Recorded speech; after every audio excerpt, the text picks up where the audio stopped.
kababayan. So, panoorin natin to yung natuklasan kong video. Kausap niya si Katunying at saka si Lisa Marcos. Siya pala ang una nagsabi na ipapatay niya si VP Sara, ipa-assassinate. Kaya pala gumante si Inday Sara. So, mga kababayan, panoorin natin to at i-share na rin para alam ng lahat. Ito na. Sara Duterte. Panoorin natin ang President of the Philippines and not appears sa walang meaning. Ayan, so bago natin i-reveal kung sino nga ba si Mary Grace Piatos. Okay? So kung inyong matatandaan ay dumalo po sa Quad Committee hearing itong si Gloria Mercado ng Department of Education. Ayan. Dito po sa kanyang pagdalo ay mayroon siyang siyam na envelope na nagkakahalaga ng pera. Ayon kay Gloria Mercado, ito daw ay ibinigay sa kanya ni Vice President Sara Mercado. Hindi siya nagpapasilaw sa pera. Kaya naman ay itinago niya ito, hindi niya binuksan, hindi niya binawasan, hindi niya ginamit. Okay? So, may kinalaman po ito doon sa Mary Grace Piatos. Ayan, so itong sobre na kanyang ilalabas, yan po, no? Yung white envelope na sinasabi ni Vice President Sara Duterte ay galing sa First Lady Liza Marcos. Ang white envelope na yan ay galing kay Liza Marcos. Panoorin natin yung sinabi ni Vice President Duterte na siya ay binigyan ng instruction ni Liza Marcos, at ayon doon sa instruction na yun, ibigay mo ito sa DepEd. And yun na nga po ang ginawa ni Vice President. Ibinigay niya ito sa DepEd. So, yun po ang reason kung bakit mayroong sobre si Madam Gloria Mercado. Now, sino nga po ba ang Mary Grace Piatos? Ito po ay walang iba kundi si First Lady Liza Araneta Marcos. Okay, so panoorin na natin itong mga video na ito. So ang susunod na mapapanood muna ninyo ay yung white envelope. Okay, kanino galing ang white envelope? Saan dadalhin? Kanino ibibigay ang white envelope? Yun po yung susunod na video na mapapanood ninyo. Okay, so yan po yung reason kung bakit galit na galit Romualdez. Pero doon sa unang video na napanood nyo, ang unang nagsalita, unang nagsabi na kaya niyang i-assassinate si VP Sara ay walang iba kundi si First Lady Liza Marcos. Tracy, to get the votes of people. Ina ninyong lahat.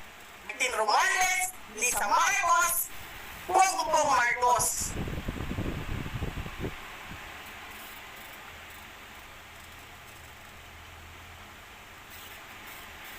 Ginigit-git nyo yung mga tao ko dyan sa envelope na yan. Lisa Marcos, naalala mo, nagpadala ka sa akin ng video? Sinabihan mo ako saan kukunin ang pera. Pinakita mo ang muka ng tao doon sa video message mo. This is her. She's been working with us for the longest time. We trust her. You said me written instructions about money. Millions a month. Anong nakalagay doon sa envelope? DepEd! Anong ginawa ko? Binigay ko sa DepEd! This scene extend Ano ka?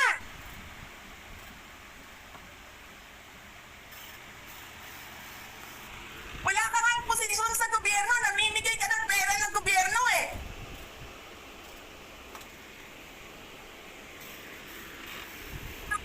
Sira yung tangal na magkasama ko sa office of the Vice President.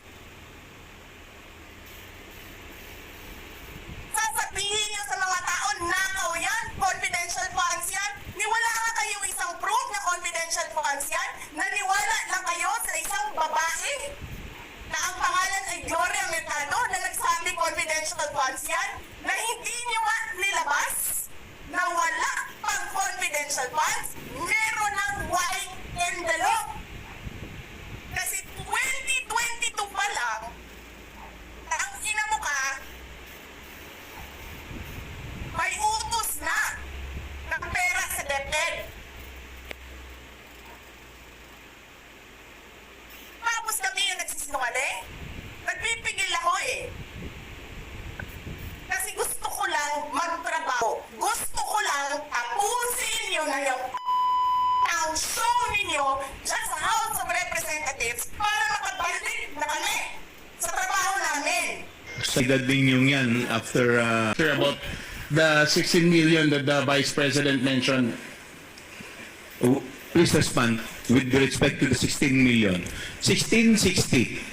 16 million. I would like to respond to that because it's a press con. When I was called for by Yusek Sulaika, he said, Yusek Mercado, you have to go because one, you have a teacher in your staff. But I explained to them that the teacher was a contract of services when I joined DepEd, and the teacher has a pending issue. So, intindihin ninyo guys, so kinonfirm dito ni Gloria Mercado na binigyan siya ng sobre na naglalaman ng millions of money. Okay? So, panoorin ninyo yung naging paliwanag ni Vice President Sara Duterte. Binigyan siya ng sobre, sabi ay ibibigay sa DepEd, and ibinga po ito ni VP sa DepEd. So, si Gloria Mercado mula sa DepEd. So, sino ngayon ang nagsisinungaling? And therefore, conclude based on what you